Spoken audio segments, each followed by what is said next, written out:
Assalamualaikum warahmatullahi wabarakatuh. Halo semuanya, perkenalkan nama aku Naili Sania. Aku dari Universitas Islam Negeri Jakarta, Fakultas AP dan Humaniora dari jurusan Terjemah. Di sini aku mempresentasikan sebuah materi yang berjudul Sintaksis Bahasa Arab. Definisi dari sintaksis itu adalah cabang linguistik yang menyangkut tentang susunan kata-kata yang ada di dalam kalimat. Dalam bahasa Arab, sintaksis itu disebut dengan ilmu nahwu. Apa sih fungsi kita belajar sintaksis? Fungsi kita belajar sintaksis itu, yang pertama, kita bisa dapat mengetahui kaidah dan aturan suatu bahasa. Terus, yang kedua, kita bisa paham sama struktur dan cara kerja suatu bahasa. Jadi sangat penting dong kita belajar sintaksis bahasa Arab itu untuk apa? Jadi, sintaksis ini memiliki beberapa pembagian pembahasan, seperti kayak ada kata, frasa, dan juga klausa. Nah, yang akan saya jelaskan ini adalah kata. Kata atau kalimat ini memiliki definisi yaitu bagian dari suatu kalimat yang merupakan satuan terkecil dan dia memiliki makna tapi dia bisa berdiri sendiri. Jadi, pembagian kata itu ada dua. Yang pertama ada kata penuh dan juga ada kata tugas. Kata penuh ini memiliki ciri-ciri yang pertama, dia bisa berdiri sendiri, lalu dia bisa mengalami proses morfologi dan dia memiliki makna. Sementara kata tugas, dia memiliki makna, namun dia tidak bisa mengalami proses morfologi dan dia tidak bisa berdiri sendiri. Berarti sudah jelas kan perbedaan ciri-ciri antara kata penuh dan juga kata tugas. Yang masuk ke dalam kategori kata penuh itu ada dua. Yang pertama ada nomina dan juga ada verba. Kenapa sih nomina sama verba itu masuk ke dalam kategori kata penuh? Karena yang pertama kita lihat dari nomina.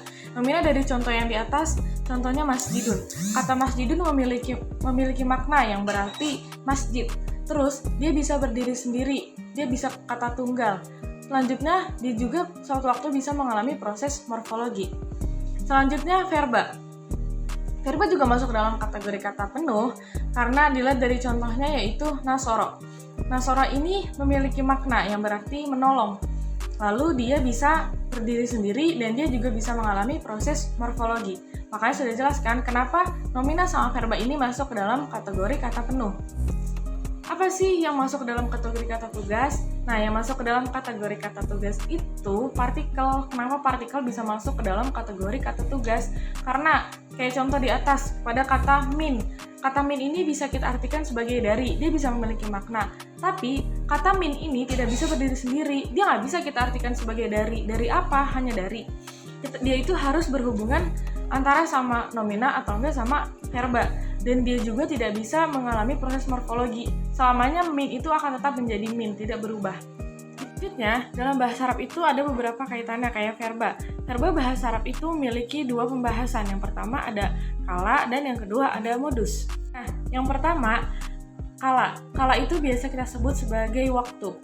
Kala ini terbagi menjadi dua pembagian. Yang pertama ada kala kini dan kala selesai dan mendatang. Nah, kala selesai itu pada contoh di atas yaitu doroba aliyun rojulan, yaitu Ali telah memukul seorang laki-laki. Nah, kegiatan Ali telah memukul ini, itu kejadian itu sudah berlangsung, maka disebutnya sebagai kala selesai. Nah, yang kedua, kala kini dan mendatang. Kala kini dan mendatang pada contohnya yaitu yadribu aliyun rojulan.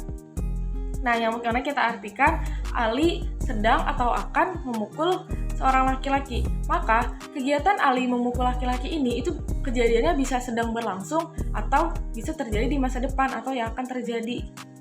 Nah, yang sekarang yang kedua modus. Modus itu bisa didefinisikan sebagai perubahan kalimat yang mengungkapkan sikap atau niat si pembicara terhadap pernyataannya. Nah, modus ini terbagi menjadi 3 bagian, guys. Yang pertama ada indikatif, yang kedua subjunktif, dan yang ketiga jusif. Indikatif atau dalam bahasa Arab ini marfu disebutnya, yang memiliki definisi perbuatan yang sedang terjadi atau yang akan terjadi.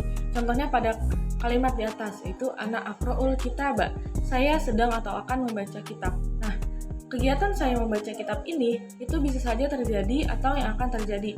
Maka pada kalimat ini yang disebut sebagai indikatifnya itu pada kata aqra'u atau lebih tepatnya harokat akhirnya, guys, yaitu dhammah. Selanjutnya yang kedua ada subjunktif atau dalam bahasa Arab disebut sebagai mansub yang memiliki definisi mengungkapkan sebuah peristiwa yang bersifat spekulatif atau tidak pasti, atau sederhananya perbuatan yang kejadian itu mungkin saja bisa terjadi atau justru malah tidak terjadi sama sekali. Seperti pada contoh di atas, yaitu an aqra al-kitaba.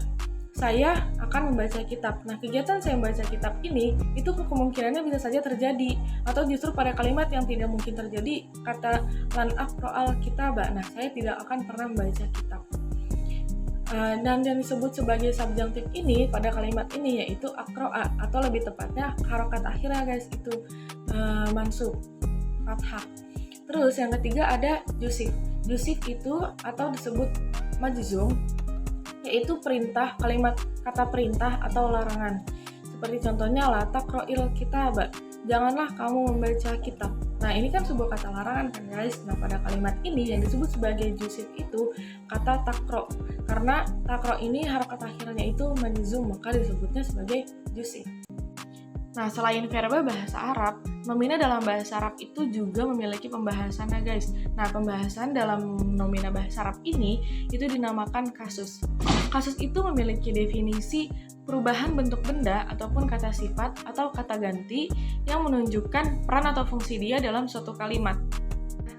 Kasus juga itu memiliki 3 pembagian guys. Pembagian yang pertama yaitu nominatif, yang kedua akusatif, dan yang ketiga genitif. Yang pertama nominatif. Nominatif itu atau yang disebut dalam bahasa Arabnya itu marfu, yang memiliki definisi itu untuk menunjukkan peran dia sebagai subjek dalam suatu kalimat. Contohnya kayak contoh di atas. At-thalibu yaqra'ul kitaba.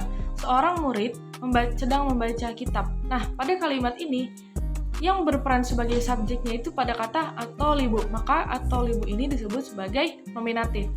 Selanjutnya yang kedua itu akusatif, yaitu atau mansub, yang memiliki definisi untuk menunjukkan peran dia sebagai objek dalam kalimat. Kalau yang tadi nominatif itu untuk menunjukkan peran dia sebagai subjek, maka di akusatif ini untuk menunjukkan peran dia sebagai objek dalam kalimat. Contohnya, yansurur rajulu al-qitto, seorang laki-laki sedang menolong kucing. Objek dari kalimat ini itu adalah al-qitto atau kucing. Maka pada kalimat ini yang disebut sebagai akusatif yaitu al-qitto, yang bermakna kucing. Selanjutnya yang ketiga genitif. Genitif itu atau majrur itu berarti dia kepemilikan kata atau keterkaitan kata.